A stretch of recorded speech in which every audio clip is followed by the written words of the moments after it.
সবাইকে, আমি শিপ্রা আর তোমাদের সকলকে স্বাগতম নতুন দিনের নতুন একটা ব্লগে। তো আজকে হচ্ছে আমাদের এখানে ভোট, মানে দত্তপুকুরে ভোট। তাই আমি আর আমার মা বেরিয়ে পড়লাম ভোট দিতে নাচতে নাচতে। আর রাস্তায় দেখো যে পরিমাণে টাকা খরচা করে এই যে পতাকাগুলো টানিয়েছে, এইগুলো যদি আমার মতো গরিবকে দিত তাও কিছু না কিছু তো কাজ হতো। যাই হোক, এরা তো দেবে না। তো আমি আর মা বেরিয়ে পড়লাম ঝড় বৃষ্টি মাথায় নিয়ে বেরিয়ে পড়লাম ভোট দিতে। তখন প্রায় বাজে 4:45 3:30। আমি আর আমার মা গেলাম ভোট দিতে বয়েজ স্কুলে। আর প্রত্যেকটা বছর আমাদের এই স্কুলটাইতেই হয় ভোট। তো এখানে দেখতে পাচ্ছ কোনো লোক নেই। লাস্টে যাওয়ার একটাই ফায়দা, ভিড়ও কম হয়। আর কাদাতে দেখো কি অবস্থা হয়ে গেছে। যাই হোক, কোনো মতে এসেছি কষ্ট মষ্ট করে। আর সাইড থেকে যাচ্ছি, কারণ যখন তখন পিছলে পড়ে যেতে পারি, কারণ এই রোগটা আমার ছোটোবেলা থেকেই আছে। দেখতেই পাচ্ছ আমি তো ভীষণ খুশি, কারণ আমাদের কোনো লাইন দিতে হয়নি। আর ভেতরে যেহেতু ফোন অ্যালাউ করছিল না, তাই ভাবলাম ফোনটা বাইরেই রেখে যাই। তো বাইরে রাখার পরে ফোনটা, তারপরে গেলাম ভোট দিতে। তো যাকে দিলাম তো সেটা তো রিভিল করার কিছু নেই, কারণ এখানে অনেক দলের লোক থাকার, নাহলে একে দিলাম তো অন্য দলের লোক আমাকে এসে পিটাবে।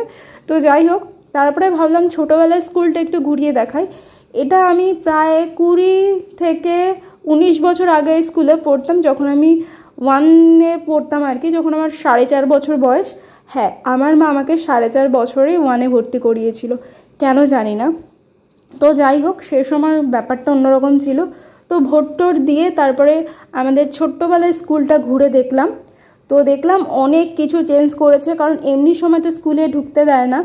আর যাই হোক, তো ভাবলাম একটু স্কুলটা ভালো করে ঘুরে দেখি। তো স্কুলে অনেক কিছু উন্নতি করেছে, অনেক রকম কিছু বসিয়েছে। যেমন ধরো গাছ বসিয়েছে, তারপরে নতুন নতুন আরও অনেকগুলো রুম করেছে। তারপরে এই যে রাস্তাগুলো পাকা করেছে, তারপরে অনেক কলের সিস্টেম করেছে, তারপরে জেনারেটর করেছে, অনেক কিছু। আর স্কুলের তো পুরো কালারই চেঞ্জ করে দিয়েছে। আর সাইডে তো কাদাই দেখতে পাচ্ছি। তারপরে সাইকেল রাখার জায়গা বানিয়েছে 3-4টে, এমনকি সিসিটিভি ক্যামেরাও লাগিয়েছে। তো বেশ অনেক উন্নতি করেছে। আর আমাদের বয়েজ স্কুলে অনেক দূর দূর থেকে আর কি স্টুডেন্ট আসে। তো এটা একটা বেশ ভালো একটা, যাই হোক, আর বেশ ভালো লাগে যে আমাদের স্কুলটা একটু হলেও বামনগাছি, তারপরে অন্য অন্য জায়গা থেকেও স্কুলে আসে।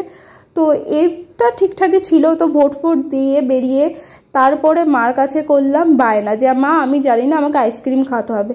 আর দুর্ভাগ্যবশত মা আজকে টাকা নিয়ে আসেনি, মানে টাকার পার্সই নিয়ে আসেনি। কিন্তু হ্যাঁ, ফোনের পিছনে 50টি টাকা ছিল। তারপরে মাকে বললাম ঠিক আছে, ওই টাকারে আইসক্রিম কিনে দাও। তো এখানে আরও 2জন সাঙ্গপাঙ্গ ছিল।